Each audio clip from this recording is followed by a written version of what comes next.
tubariki. Dieu nous bénisse. Nous saluons encore chacun de vous cet après-midi. Nasalimia kila mmoja wenu magharibi. Dans le nom du Seigneur Jésus-Christ. Jina ya Bwana Yesu Kristo. Nous remercions encore le Seigneur Tupigia tena Bwana asante pour le souffle de vie juu ya pumzi ya uzima et aussi les désirs qu'il a mis dans les cœurs de chacun de nous na tena juu ya bidii aliweka ndani ya moyo kila mmoja wetu pour revenir dans sa maison. juu ya kurudia nyumba yake.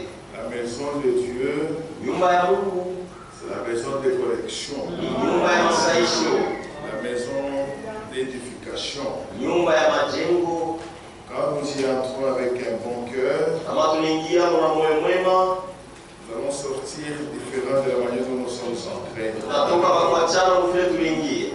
Dieu aime un cœur qui est honnête Mungu anapendaka moyo ni kunyoroka et sincère. na yenye kuwa wazi. Si nous venons avec de belles dispositions, Kama tunakuwa na mahali ya hivi, soyez sûrs que mwe na hakikisho ya kwamba le Seigneur va vous parler. Bwana atasema nanyi, Le Seigneur va vous consoler. Bwana atamifariji, Le Seigneur vous donnera la réponse Bwana atanipatia jibu à chaque problème que vous avez.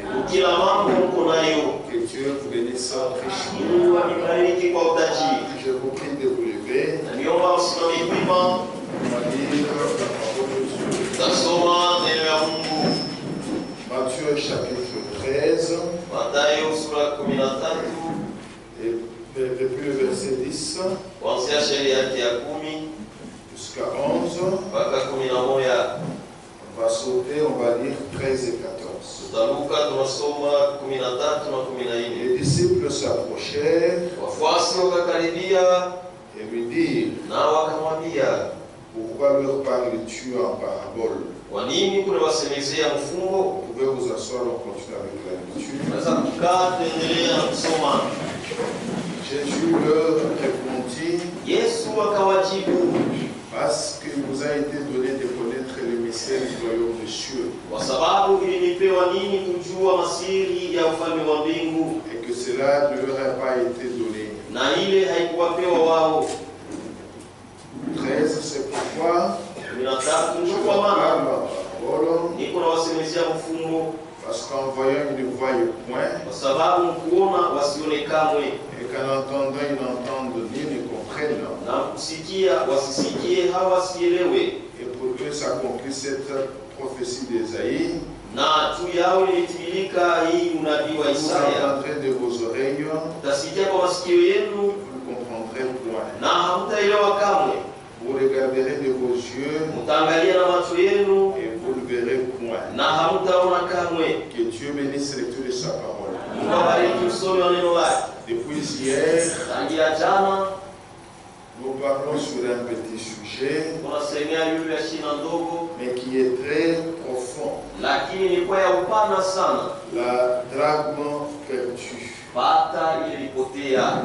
La même écriture que nous avons lue hier, Andiko mama tulisoma jana, Frère Branham, en lisant cela, il a prêché le message de la seconde venue de Christ.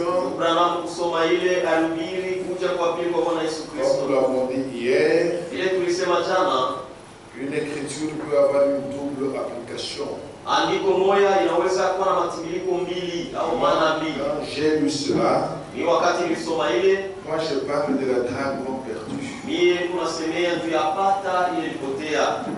Et nous avons montré que Na tulionyesha ya kwamba la Bible contient beaucoup de paraboles. Biblia iko na mafumbo nyingi, Et quand on regarde, na kama tunaangalia, et quand on lit les paraboles de la Bible, kama tunasoma mafumbo ya Biblia ou les prophéties de la Bible, au maunabii ya Biblia, nous avons affaire à des images tuko na mambo ya kufanya na mapicha dans lesquelles se cache le sens véritable. ndani yake, maana yenyewe ya kweli imefichama. Les paraboles ne sont pas de mythes, non. Mafumbo haina maarishi njoo Ce ne hapa, sont pas des histoires que l'on a imaginées. haina mahistoria ya kujiwazia, Ce n'est pas des choses que l'on a inventées, non. haina vitu vile walitunga, hapana, Mais ce sont des faits lakini ni mambo tirés dans la vie des hommes. ile wanatosha maisha ya watu, Et derrière chaque parabole, na kila mkongo ya kila fungu il y a un enseignement. huko mafundisho. Et il y en a beaucoup dans la Bible. na iko ya mingi mu Biblia. Et nous avons montré hier Na tulionyesha jana que presque toutes les paraboles sont en présent. ya kwamba kadiri ya mafumbo yote iko hapa sasa. Et Jésus-Christ les a interprétés. Na Yesu Kristo alitafsiri. Il n'y a qu'une parabole Uko tu fumbo moja qui concerne le futur. ile naangalia masiku ijayo. C'est Matthieu 25. Ni Mathayo sura 22 na La 5. parabole de vierges folles et de vierges sages, Fumbo ya babikira wa hekima na babikira wa qui kumba. représente les élus du temps de la fin Alikuwa anaonyesha wateule wa wakati ya et mwisho les appelés du temps de la fin. na wenye kuitwa kwa wakati ya mwisho. Dans les autres âges, Vizazi vingine verset de la Odyssée, hii ya Laodikia on parle des élus inasemea juu ya et wateule on parle des appelés. na inasemea juu ya Dans la Odyssée, Laodikia les élus wateule sont appelés les vierges sages wanaitwa babikira wa hekima et les appelés na wenye kuitwa les autres âges dans l'âge de la Odyssée vizazi vingine mkizazi ya sont Laodikia appelés les vierges folles, wanaitwa babikira wa qui kumba. jusqu'aujourd'hui on ne les connaît pas. Bale kufika na leo Ce que hatubatiwe. nous savons, les vierges folles, Kile tunajua babikira bakumbafu ils n'ont pas grandi dans la parole, abakukomee muneno ils ne sont pas arrivés au baptême du Saint-Esprit. bafike kubatizwa mtakatifu. C'est pourquoi ils croient les choses folles. Ndio kwa maana wanaamini vitu ya kumbafu. Ils ne mourront pas d'une mort naturelle. Hawatakufa na nufu ya Ils ne asili, mourront pas d'une maladie. hawatakufa na magonjwa, Mais ils mourront pendant la grande tribulation lakini watakufa wakati à wa cause zikubwa de la persécution. juu ya mateso. Ça, c'est la parabole pour le temps futur. Hii ni fumbo ya masiku ijayo, Et Jésus-Christ na Yesu Kristo avait toujours expliqué les paraboles. alifasiriaka paka Parce que mafumbo. derrière, il y avait toujours un enseignement. Kumkonga ile fumbo kulikuwa paka mafumbo. Et les paraboles, Na mafumbo on peut trouver dans un évangile unaweza kuipata mwinjili un seul parabole seulement, fumbo moja tu. dont Matthieu parle. Ile Mathayo anasemea, Dans Luc, il n'y en a pas. Luka hainamo, Dans Marc, il n'y en a pas. Marko hainamo, Dans Jean, il n'y en a pas. Yohano hainamo. Soit encore, Au tena on peut trouver unaweza la kupata même parabole. fumbo moja moja. Matthieu en parle, Mathayo anaisemea, Marc aussi en parle. Marko naye anaisemea. Tout comme aussi Tena dans les trois évangiles, Matthieu parle Mathayo anasema d'une parabole, fumbo fulani, Marc parle de la même Marko naye parabole, anasemea aussi fumbo parle de moja. la même parabole. Luka naye anasemea fumbo moja moja. C'est comme ça que les évangiles se complètent. Na ndio vile injili kunaongezana. Et nous nous sommes arrêtés hier, Na tulisimamia jana même frère Branham, hata ndugu Branham le messager de l'âge, wa kizazi lui qui était le prophète de notre temps, ndio alikuwa nabii wa wakati, qui était l'ange de l'église, alikuwa malaika wa kanisa à qui Dieu a donné la révélation de la parole. wake. Mungu alimpatia ufunuo wa neno. La parole a été révélée dans notre temps Neno ilifunuliwa wakati yetu par frère Branham. kupitia ndugu Branham. Et si vous regardez très bien, Na unaangalia mzuri, nous n'avons que deux âges prophétiques. uko na vizazi mbili ya unabii, Il y a Éphèse, uko Efeso, il y a la Odyssée. uko Laodikia. Ce sont les deux âges prophétiques. Ni vizazi mbili ya Dans ces unabii. deux âges, Sababu ile vizazi mbili il y a eu la colonne de feu qui s'était manifestée. kwa nguzo ya moto Et ilionekana. dans les deux âges, Na ile vizazi mbili Paul était un prophète. Paulo alikuwa nabii, Branham il était aussi un prophète. Branham naye alikuwa nabii. Sous la colonne de feu, Chini ya nguzo ya wingu Paul a écrit Paulo le aliandika Nouveau Testament. Agano Jipya, Il a écrit les choses difficiles à comprendre. aliandika vitu vya nguvu Et dont kuelewa. les personnes mal affermies Ile mtu asiokuimarisha mzuri ont tordu le sens. alibadilisha maana.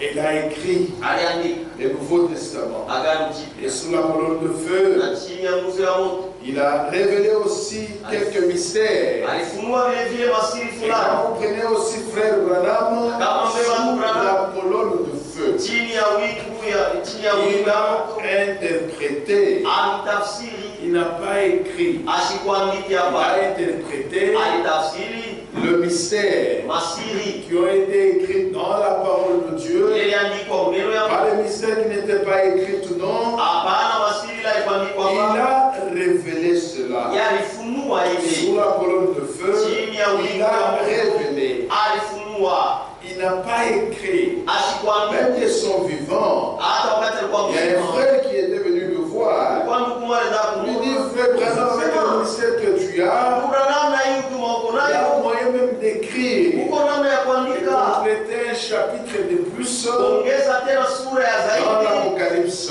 Ufunuo. Branham dit, non frère, Branham anasema hapana, il est écrit, n'ajoutez rien, imeandikwa ne usiongeze retranchez kitu rien. na msitoshe C'est kitu. pourquoi frère Branham Ndio kwa maana Branham s'est comparé à Paul. alijilinganisha na Paulo, Il dit que j'ai prêché comme Paul. akasema vilihubiri sa Paulo. Et aujourd'hui, Na leo, dans le ministère de frère Branham, hata mtumisha ndugu Branham, toutes les choses sont claires. vitu vyote viko wazi Nous wazi. lisons la Bible, Tunasoma de la Biblia Genèse à mwanzo l'Apocalypse. mpaka Ufunuo, Malgré qu'il y ait des symboles, ingawa kwa mifano nous comprenons cela sans problème. tunaelewa bila mambo, kwa Dieu sababu nous a envoyé un prophète. Mungu alitutumia nabii.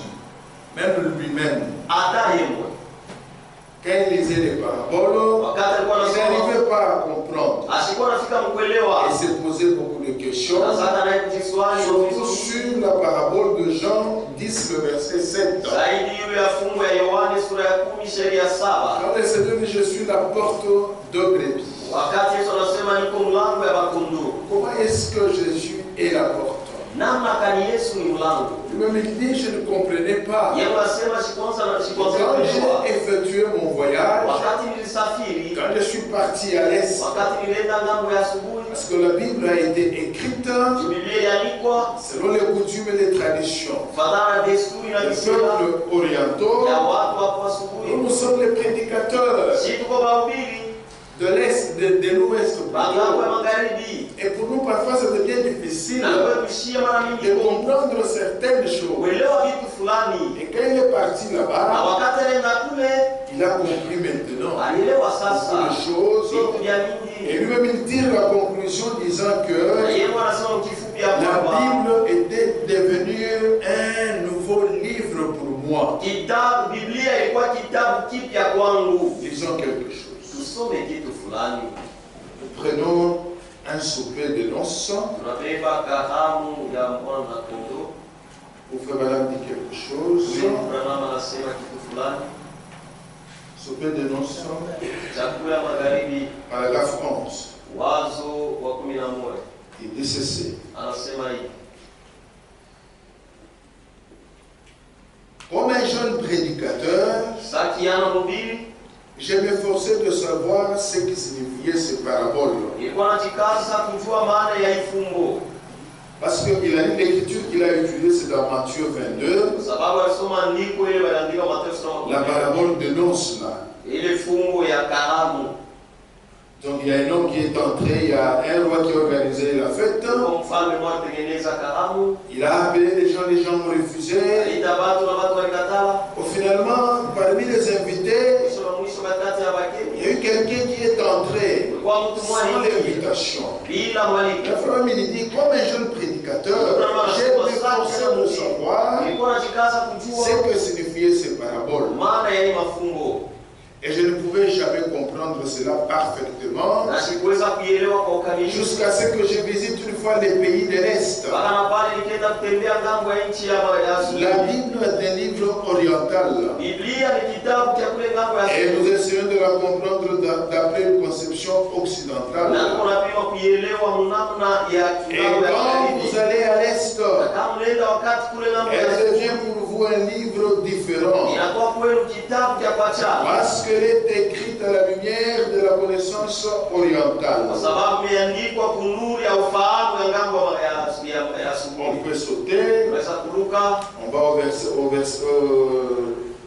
paragraphe 13. tunaenda kwa wazo wa Il dit 15. ceci. Anasema hivi: Quand vous allez à l'Est, kama unaenda ngambo ya asubuhi, vous découvrez que les paraboles, utafumbula ya kwamba mafungu particulièrement celles de la Bible, kwa kipekee ya Biblia éveillent votre attention. iko na la mshangalifu wenu, Elles deviennent une nouvelle réalité. inakuwa mambo mpya, Elles ont une signification. iko na maana yake. Et là, à l'est, na kule kwa ils asubuhi changent rarement leur coutume. beko wanabadilisha kwa Ils kubadilisha s'accrochent toujours à ce même coutume Wewe unampatana mpaka kuile visema qu'ils yao avaient au ile commencement. walikuwa nayo kumwanzo. Il dit, pour bien comprendre, allez à l'est, Asema tu kuelewa mzuri mwende kwa vous asubuhi. allez bien comprendre les paraboles. Mtaelewa mzuri mafumbo.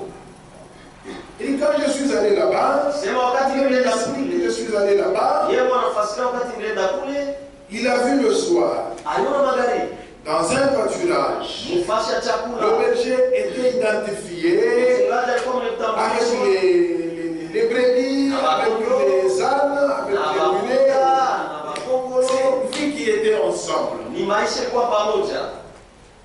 Et le soir, le berger faisait entrer Na magharibi mchungaji alikuwa uniquement anaingiza le brebis, bakondoo tu. pas les mulets, Hapana bakongolo. pas les ânes. non. Hapana bampunda hapana. Le reste était dehors. Abanyama bengine balibakiaka nje. Et le soir, Na magharibi il devait d'abord compter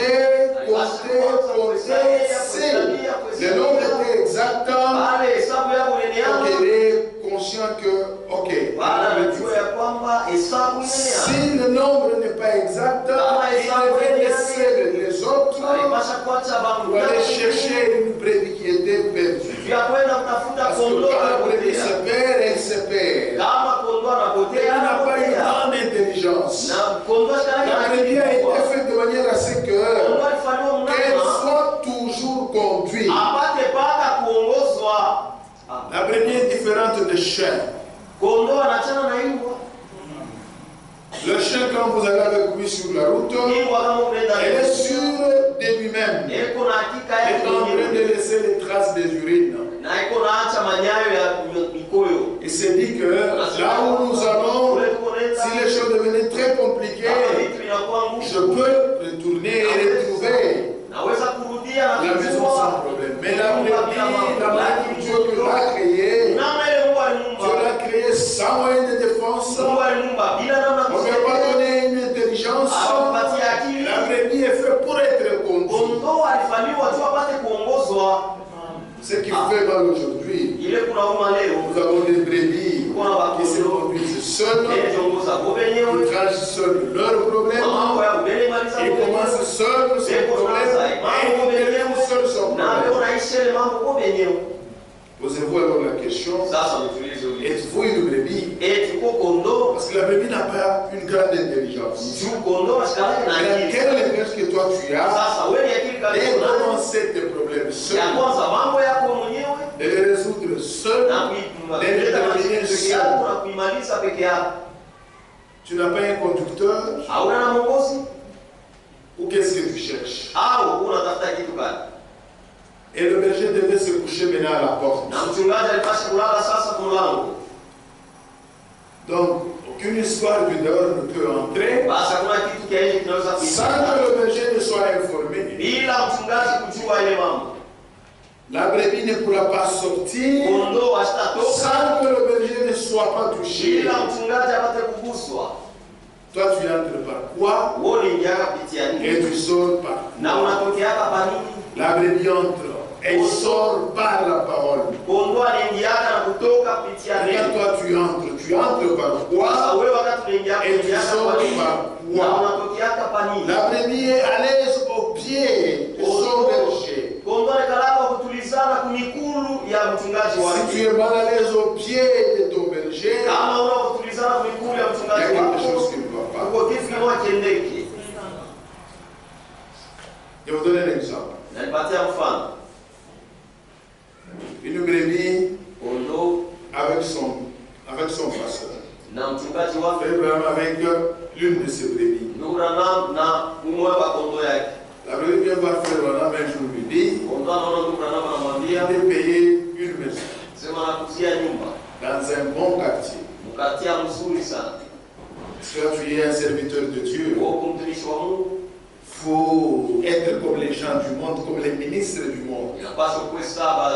Il faut habiter dans un bon quartier. Inapaswa uikale Il dit, ok, est-ce qu'on peut aller visiter le quartier? Nasema sawa, tunaweza kwenda Ils sont kwenye allés, quartier quand ils sont bakaenda. arrivés, avant d'entrer dans les quartiers, il y a une barrière, il y a un service de garde. Il pose des questions. Où allez-vous? Est-ce qu'on vous a appelé? Est-ce que vous avez rendez-vous? Quand vous avez regardé, et ça c'est compliqué, ils sont quand même passés, ils sont arrivés à visiter la maison. Pour la brebis, c'est un bon milieu. Et pour le berger, quand tu regardes, il veut que Dieu te bénisse. Je ne peux pas habiter ce quartier. Pourquoi je ne peux pas habiter ici? Il y a une chose que je cherche à écouter chaque matin ou chaque soir, c'est quand les enfants de Dieu viennent chez moi pour me dire que Dieu te bénisse. Si j'habite ici, je ne peux plus encore recevoir cela. Vous voyez un peu comment le berger voit, et comment une brebis voit aussi. Mais toi, tu commences tes problèmes seul. Tu les termines seul. C'est des gens qui tiennent tout. Il y a quelque chose qui ne va pas. La manière que Dieu a conçu la brebis, il doit être toujours conduit. Ils ont encore quelque chose. Dans les bons bergers de brebis, il commente l'écriture là de Jean 7. Jean 10, le verset 7. Il dit, il y a bien quelque chose d'étrange. Jésus dit ici, dans Jean 10, c'est paragraphe 10, je suis la porte. Je me suis toujours demandé comment il pourrait être une porte alors qu'il était un homme. Cela m'a toujours intrigué. Comment il pouvait être la porte et être encore un homme. Quand j'étais là à l'Orient, j'ai compris ce que cette écriture voulait dire.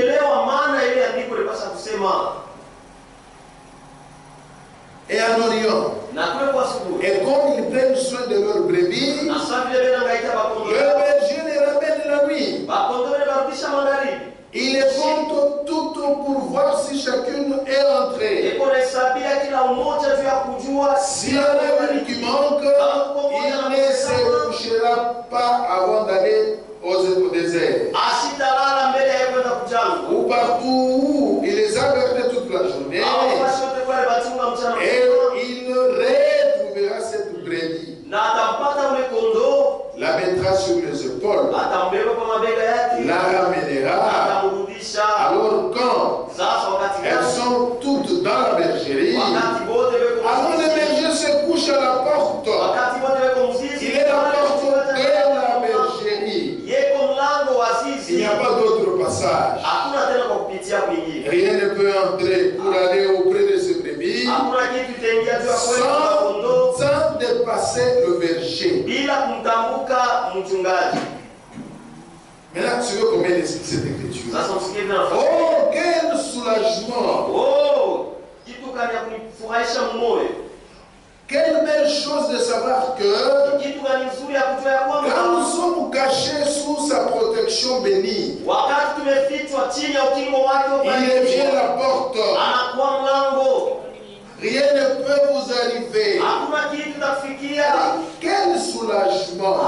Quelle belle chose de savoir que quand nous sommes cachés sous sa protection bénie, pour être cachés sous la protection bénie, il faut vivre la parole, il faut marcher dans la parole.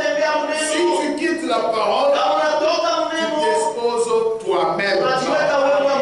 Et si tu marches dans la quête, tu marches dans la parole, tu es sous la protection, tu es caché sous sa protection bénie. C'est pourquoi nous marchons, nous n'avons pas peur de la nuit, nous n'avons pas peur de la journée, nous n'avons pas peur de dormir à côté d'un cimetière,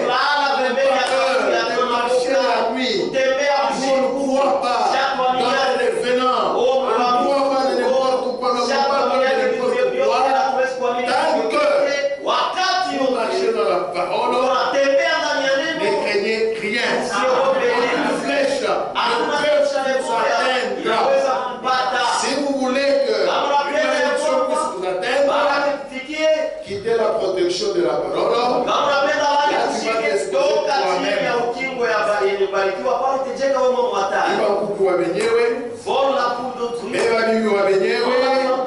quand la personne va commencer à crier,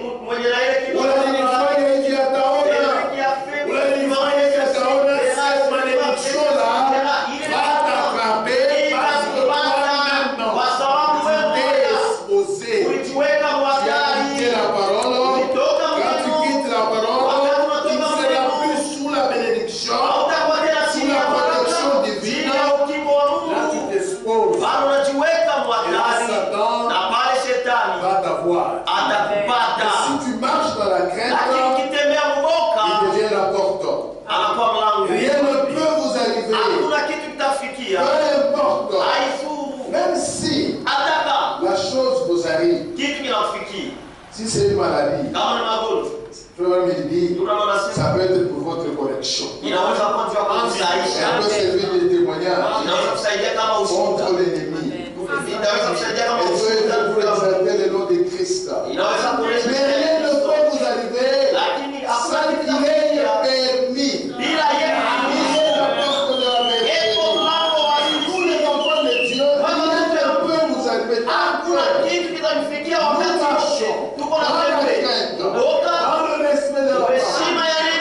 Rien ne peut m'arriver. Nous dormons. On est en paix. Je ne peux pas dormir aujourd'hui. Je prends la Bible, je mettre en dessous de la porte. Le démon n'entre pas. Même le diable, il a du soleil. Il est encore fort dans la foi. La Bible aussi, c'est un livre. Mais ça parle quand quelqu'un prend un homme que Dieu a appelé, un homme que Dieu a établi, quand il prend cette Bible, cette Bible ici maintenant aura la vie. Mais si vous le prenez comme un livre, vous le mettez comme oreiller, vous chassez les sorciers, là vous comprenez bien. Il est la porte. C'est pourquoi nous les chrétiens, si quelque chose m'arrive, il doit faire une conférence avec Dieu. Amen. Comme Dieu l'avait fait. Il a eu beaucoup d'amis. Ils l'ont traité. Est-ce que Dieu, tu n'as pas pris la femme d'autrui? Est-ce que Dieu, tu n'as pas pris les enfants d'autrui? Est-ce que Dieu, tu n'as pas loué quelque chose et que tu n'as pas payé? Est-ce que tu as maltraité les orphelins et les pauvres? Job dit, vous me connaissez très bien. Demandez même à la terre que j'avais loué. J'ai payé. Demandez même aux vierges que j'avais fait le pacte avec mes yeux de ne pas tourner mes yeux vers les vierges. Et ce qui m'arrive, c'est un test, c'est l'épreuve. Amen. Parce que tu es un enfant de Dieu et que tu vis mal, Dieu va te corriger. Si tu es un enfant de Dieu, tu vis mal, tu piétines la parole, tu progresses, tu n'es pas l'enfant de Dieu. Parce que Dieu frappe uniquement ses enfants. C'est comme moi. Je frappe mes enfants. Je ne peux pas frapper les enfants d'autrui. C'est comme ça avec Dieu. Si tu marches mal, va te donner un fouet. Ou soit, la maladie vient pour servir de témoignage. Il y a quelqu'un qui ne croit jamais dans la guérison divine. Dieu dit ça va. Je ne crois pas. Je permets à mon fils tel d'avoir la maladie. Et Dieu lui-même fait des choses de manière assez claire. Cet incrédule-là, qui ne croit jamais dans la guérison, il vient un jour à l'église. Et ce jour-là, on dit qu'ils sont malades, qui croient. On va prier pour eux, on va les imposer le main. On vous impose le main et au moyen de ta foi, tu es guéri. Et la personne voit cela. Dieu existe.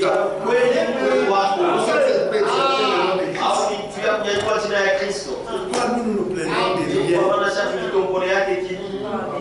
Si les choses ne vont pas très bien, Je me pose seulement des questions. Est-ce une punition? Est-ce une preuve? Ou ce quoi? Si je me regarde, je suis en bon terme avec Dieu. Il n'y a pas de problème. Ce qui est vrai, il va toujours ouvrir une porte et je vais m'en sortir. Nous ne prenons pas. Nous dormons partout. Il n'y a pas de choses que nous craignons. Même nos vêtements. Les vêtements intimes. On peut les laisser dehors. Il n'y a pas de problème. On ne craint rien. Notre vie n'est pas sur la terre. Notre vie est cachée avec Christ au ciel. C'est comme ça qu'on doit voir les choses.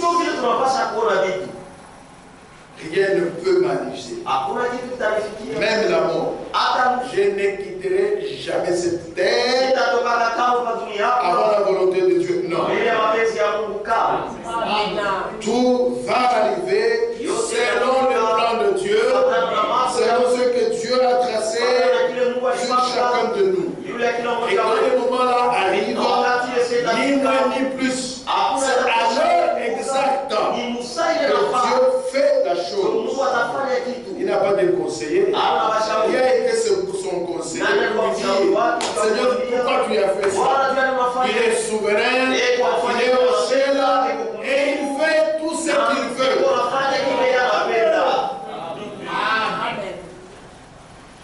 Il est la porte. Ne craignez rien. Il faut vraiment compris à partir des pays asiatiques.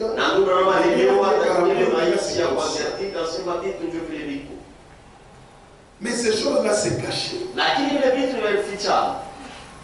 Il y a des gens qui lisent la Bible. Ils sont allés étudier. Ils sont allés à l'école. Mais ne comprennent pas. C'est comme les scribes de la fois passée. Ils étaient à mesure de lire la parole, de montrer aux autres l'accomplissement de la parole. Ils étaient incapables de s'élever pour aller là où la parole devait s'accomplir. Aujourd'hui, la même chose se répète. Beaucoup de gens sont allés à l'école. Ils ont étudié. Ils ont fait beaucoup d'années de théologie. Mais quand ils parlent, c'est leur pensée. Quand ils parlent, c'est leur dénomination. Ils ne comprennent rien de la parole. Et si vous ne comprenez rien de la parole, c'est là où maintenant l'ennemi vient pour l'enlever. Et vous donnez les interprétations. Amen. Mais nous, par la grâce de Dieu, si on a compris aujourd'hui, parce que Dieu nous a envoyé un prophète, nous sommes du royaume. Dieu nous a donné des capacités de comprendre les vérités cachées du royaume, de comprendre ce qui se passe dans le royaume. Même quand nous lisons, même si on ne comprend pas, on ne fait pas de cela un problème. C'est un bon disciple. Et vous allez voir que les disciples, chaque fois quand le Seigneur disait quelque chose, dans des paraboles, même si vous ne comprenez pas, ils gardaient la chose dans le cœur, ils attendaient le moment, et ils revenaient auprès de Christ pour poser maintenant la question en privé.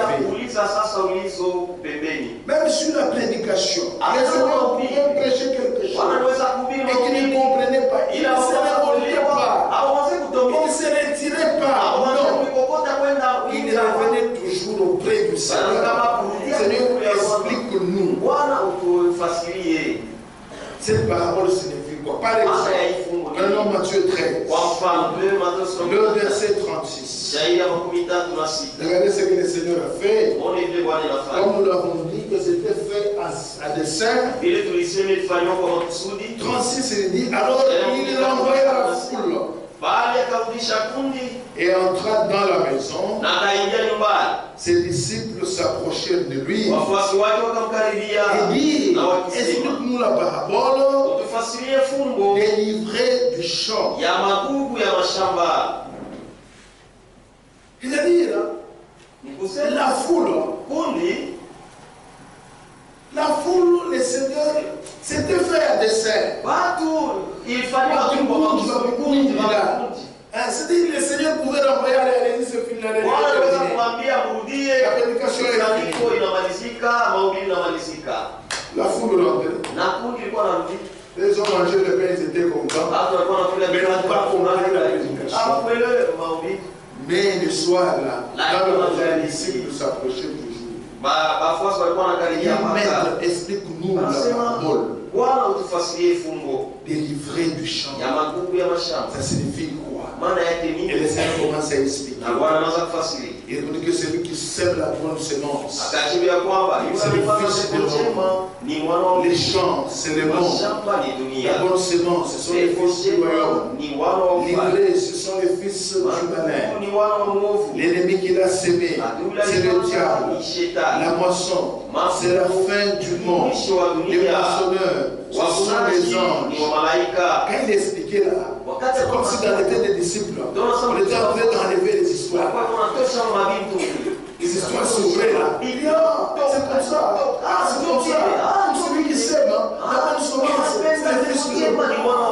Ah, c'est comme ça. Et il comprenait. Prenons encore Matthieu 15. Matthieu 15. Lisons. Il dit encore ceci. Il parle.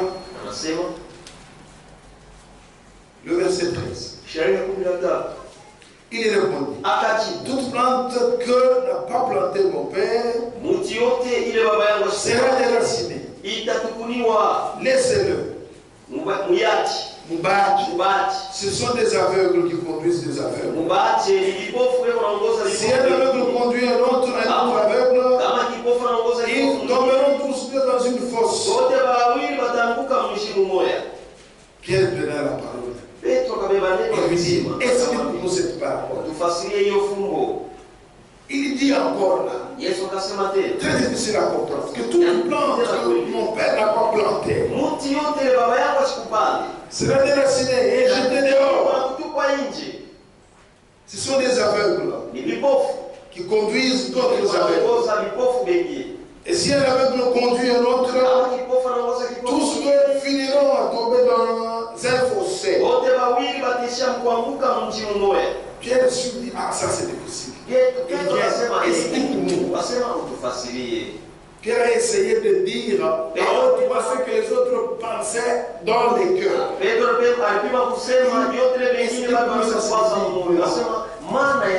Et chaque fois il faisait cela. S'il ne comprenait pas, il venait voir. Même quand le Seigneur prêchait quelque chose, dans Matthieu 24, il parle de quelque chose, ils n'ont pas compris. Alors, au lieu de se révolter, il dit non. Matthieu 24. Comme Jésus s'en allait au sortir du temple, ses disciples s'approchèrent pour lui en faire remarquer les constructions. Il leur dit, voyez-vous tout cela?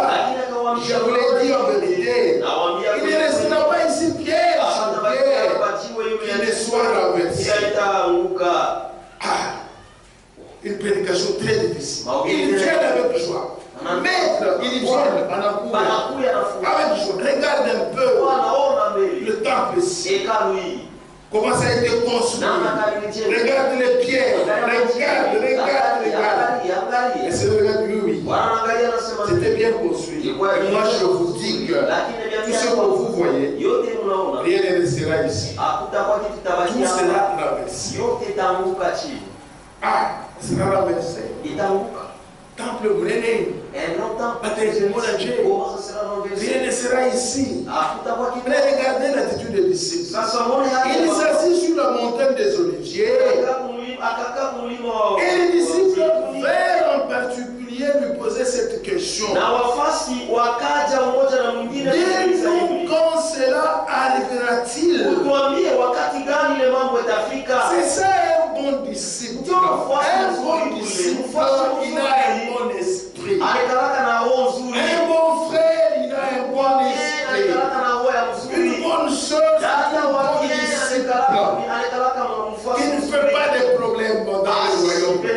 Parce que dans le royaume, nous cherchons ce qui doit édifier, ce qui doit faire avancer l'autre, ce qui contribue à la paix et à la joie. Jamais un disciple ne sera content que l'œuvre de Dieu tombe. Il a dit que non, ce n'est pas un bon disciple. Un bon disciple aura les désirs. Même si lui ne dirige pas l'église, il va l'église. Être en paix, être dans l'unité. Même en train de quelqu'un d'autre, que les choses aillent comme ça. C'est pas la femme là. Ils étaient à deux. L'une en dormant, elle a mal dormi. Ça a dormi sur l'enfant et l'enfant était mort. Et tard dans la nuit, elle échange. Elle prend l'enfant qui avait la vie et la garde. L'enfant qui lui a appelé et dans l'autre qui était et le matin, l'autre regarde. Ah oui, ça, ce n'est pas mon enfant. Discussion. Il dit non, il y a quand même un don de sagesse au milieu de nous. On a appelé Salomon. Salomon est venu, il n'a pas écouté une partie, il a écouté les deux parties.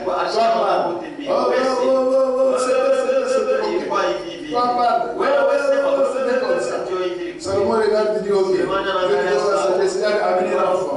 Donnez-moi une épée. Je vais couper l'enfant. La femme à qui l'enfant n'appartenait pas, il lui a fait comme cela. Comme ça, on va tous la terre. Mais celle à qui l'enfant appartenait, a senti les douleurs, le mal, les entrailles, la douleur qu'elle a eue en mettant cet enfant au monde. Oui, Seigneur, mon Seigneur ne fait pas une telle chose. Il est mieux que mon enfant puisse être élevé dans une autre maison. Je serai consolé. C'est ça un bon esprit. Même si vous ne comprenez pas quelque chose, allez voir votre pasteur, posez la question, il est là pour ça. Venez le voir. Et nous, les enfants de Dieu, on a des questions pièges. Si vous posez des questions, c'est pour connaître. Vous ne pouvez pas plus tester. Il y a des choses en lui. Il a des qualités en lui. Un bon disciple.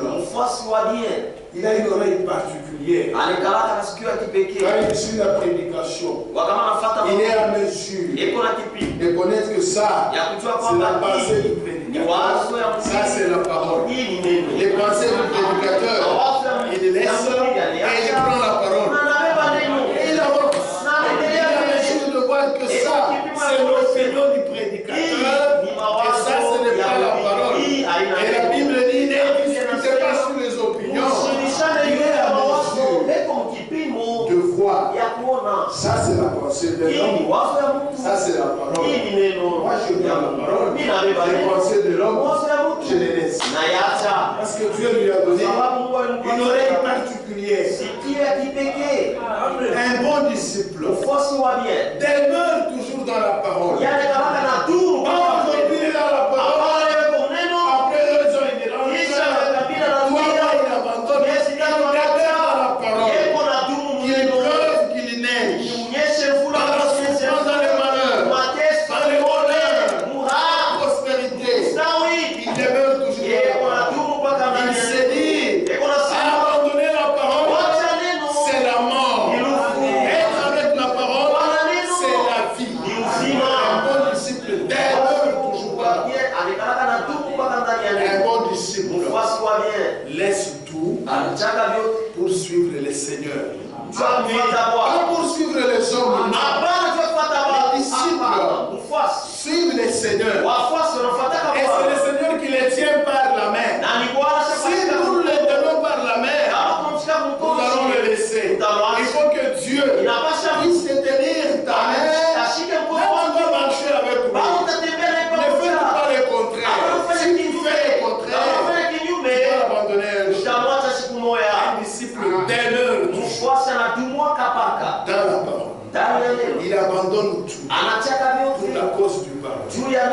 Nous sommes prêts à tout laisser, à tout abandonner. Quand l'heure de l'église arrive, nous allons tout. Sauf que la fuga. À 16h, je dois être à l'église. Je dois tout abandonner et je dois être à mon poste. C'est comme un disciple que Jésus avait rencontré un jour sur la route. Il dit, suis-moi. Il dit, Seigneur, donne-moi les comptes d'abord que j'aille enterrer mon père. Il dit, laisse-les moi.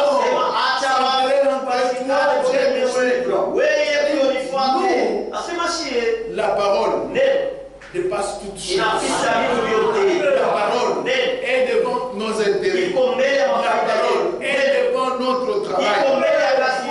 Pour la parole, on est prêt à tout abandonner pour venir écouter la parole.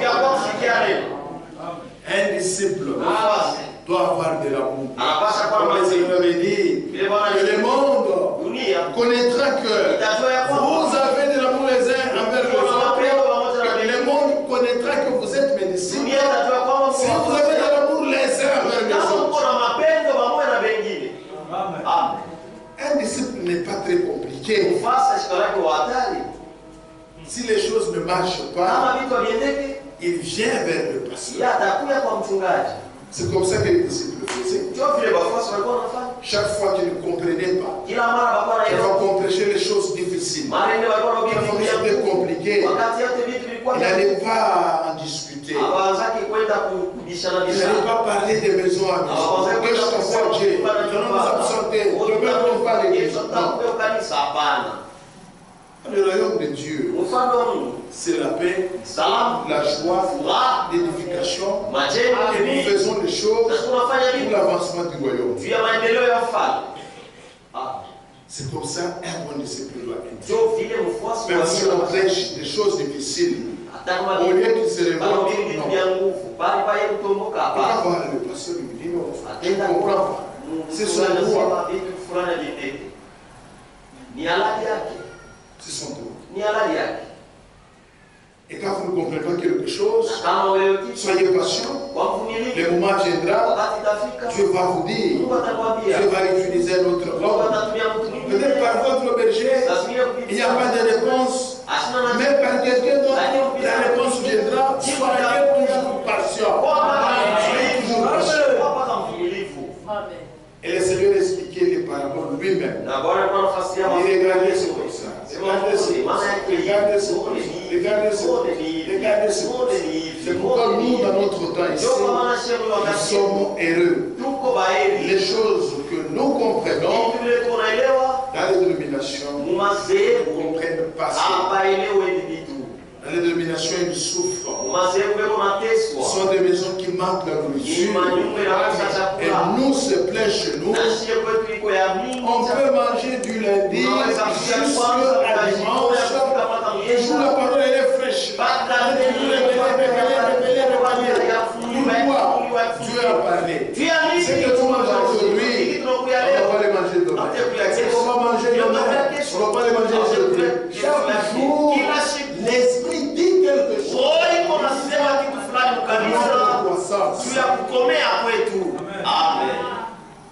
Pour les autres, les paraboles c'est difficile. Mais pour nous, nous avons trouvé grâce devant Dieu.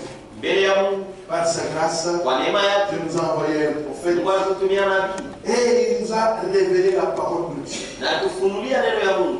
Et tout ce qui était très compliqué pour nous, on le comprend aujourd'hui. Ce qui est écrit en symbole, ce qui est écrit dans les images, aujourd'hui c'est clair. C'est très clair. Et vous allez voir que ce que vous croyez ici, c'est que nous croyons en Loano. C'est que Loano croit. C'est ce que le frère d'écologie croit. Le frère d'écologie croit. Le frère d'éducation croit. Nous avons la même parole. Il n'y a pas de paroles propres des gens de Kimbel. Il n'y a pas de paroles propres aux gens de Loano. S'il y a un prédicateur qui vous dit, ça c'est pour vous. Les gens de Loano, les gens de Colombie. Oubliez cela. Là c'est son opinion. La parole est la même. Neno liko moja fasi. C'est la même partie. Iko sawa sawa Il n'y a fasi. pas de différence. Hakuna chanisho. Pourquoi? Juu ya nini? Frère Branham lui-même il dit Hasa ceci. ndio Branham anasema hivi. Dans l'horizon de l'au-delà, Muonyo ya kule ngambo. il dit j'ai prêché comme Paul. Asema nilihubiri saa Paulo. Paul c'est ça, l'unité de mesure. Paulo ndio kipimo. Parce que lui-même il s'est posé des questions Yeye alikuwa anajiuliza sur la mort. yule harufu. Itakuwaje après le feu? Comment ça sera Je serai qui? itakuwa nani? Il était endormi sur le lit. Alikuwa shakulala kwa kitanda. Et il s'est posé des questions. Alikuwa anajiuliza maulizo yule harufu. Même Dieu Hata Mungu. se pose aussi des questions. Na anajiuliza Le maulizo. diable pose aussi des Na questions. anajiuliza Les maulizo. prophètes posent aussi des Na questions. anajiuliza Même maulizo. nous les hommes Hata shema. posons tous Na des shikuru uliza questions. Même Branham maulizo. aussi des Na questions. Branham naye alikuwa na maulizo. C'est posé sur la ça Kwa sera paka anajiuliza maulizo. Il Itakuwa a je. dit, moi lui avait dit, Sasa sauti nikamwambia, veux-tu que je puisse te faire montrer ce qui sera que je puisse te faire voir au-delà du temps de rideau? sasa unapenda nikuoneshe ngambo ya Il pazia? dit oui, oui. Asema ndio.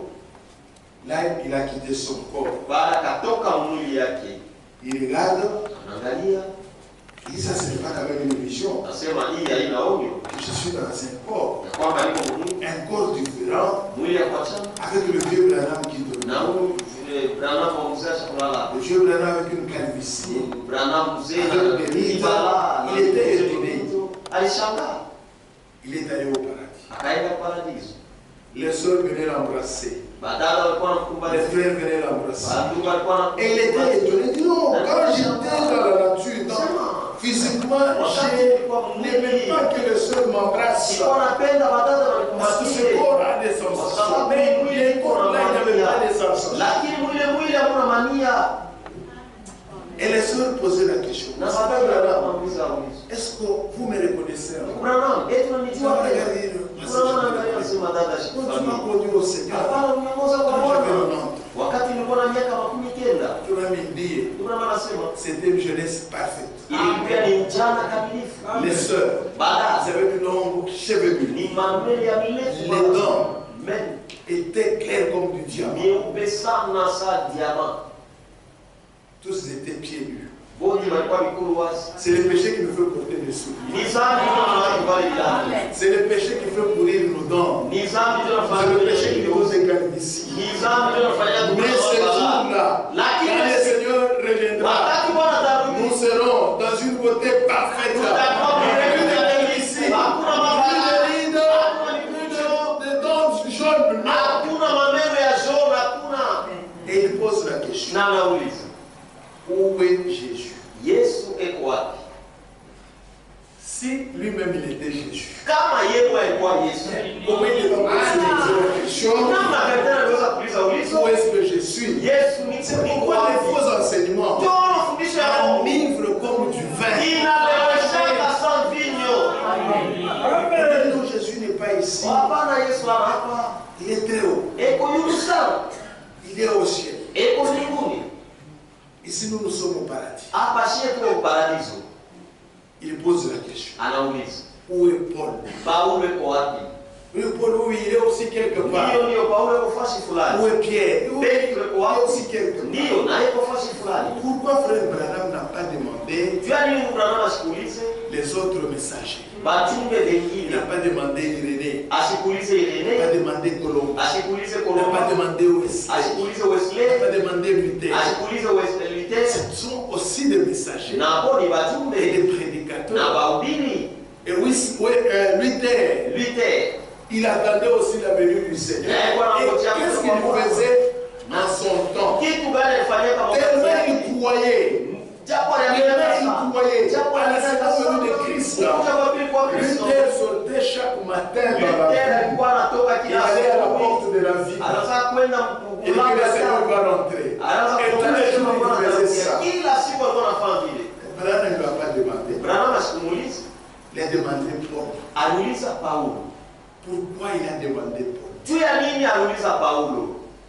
Pourquoi il n'a pas demandé Irénée? Paul lui-même il dit, j'ai posé les fondements comme un sage architecte. Tout celui qui vient après moi doit faire attention à la manière dont il construit, parce que chaque œuvre sera menée en jugement. Les fondements que j'ai posés, c'est Jésus-Christ. Jésus-Christ est la parole. Il a demandé Paul parce que il n'y a que deux âges prophétiques.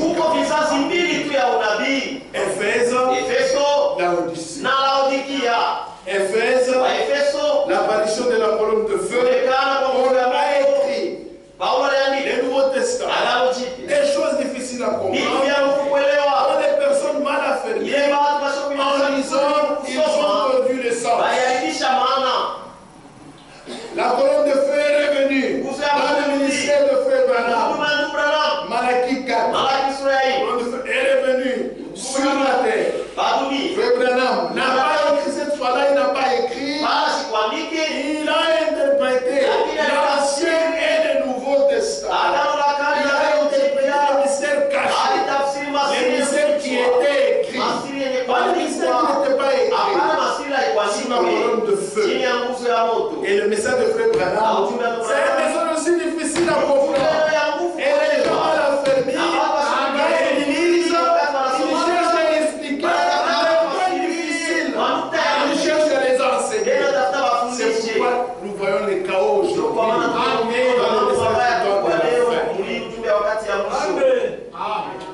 Et il continue.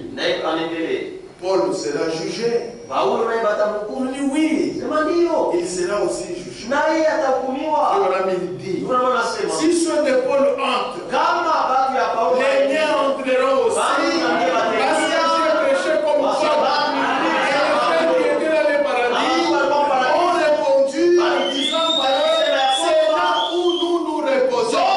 La parole est la même partout. Si vous ne guillemets vous entrez, c'est que l'on entrera.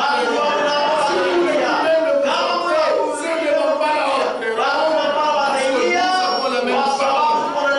Tu as révélé à notre temps. Il nous ramène aux Écritures. Il n'y a pas de parole propre. Ça c'est pour guillemets. Ça c'est pour loi. Ça c'est pour Mampala. Oubliez cela. La parole est la même parole. Et la parole n'a pas peur de la parole. Le frère qui dit la prédication d'un homme de Dieu, depuis le commencement jusqu'à la fin, sera la même prédication. On doit être avec Dieu. C'est que nous prêchons. Si Branham vient, il est au fond.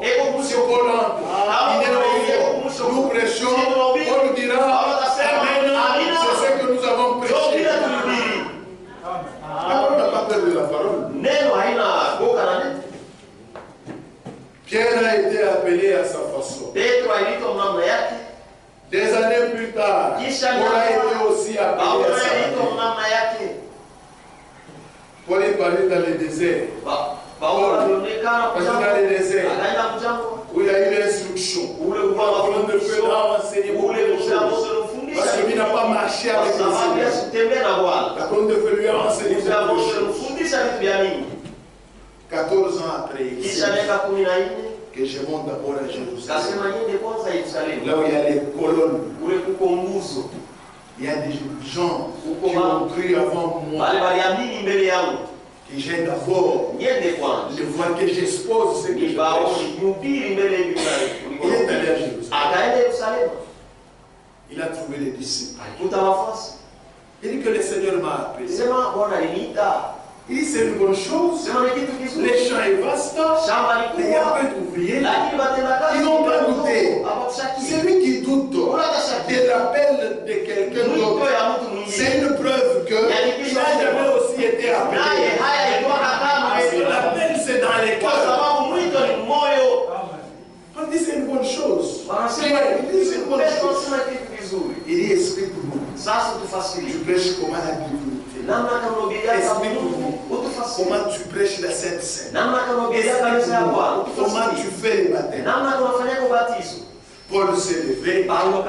Il dit, je prêche comme ceci. Que les Jéhovah de l'ancienne dans l'éternité, il était seul. Il était esprit. Et sous cette forme-là, on ne l'a jamais vu. Même les anges, on ne l'a jamais vu. Mais il a quitté l'éternité. Il est entré dans l'éternité. Quand il est entré dans l'éternité, il a pris un corps. On appelle la parole. Et il a créé. Et pour les saluts aujourd'hui ce n'est pas le jour, les jeudis, le 26 novembre. Aujourd'hui c'est une période de temps. Aujourd'hui le temps de grâce. Il a pris un corps de chair pour nous sauver. Et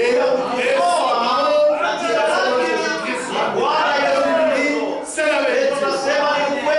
Comment tu prêches le baptême? Paul explique le baptême. C'est comme ça, c'est comme ça, c'est comme ça. Paul dit, nous avons la même association. Il dit, comme le Seigneur nous a envoyés vers les Juifs, moi le Seigneur t'a envoyé vers les gens des nations pour prêcher la parole. La parole n'a pas peur de la parole.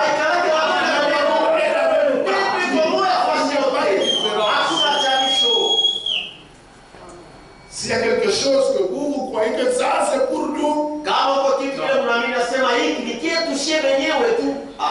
la parole est la même partie.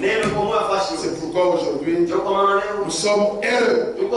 Les choses que les autres ne comprennent pas, les choses que les autres ne voient pas, nous on les comprend. Parce que Dieu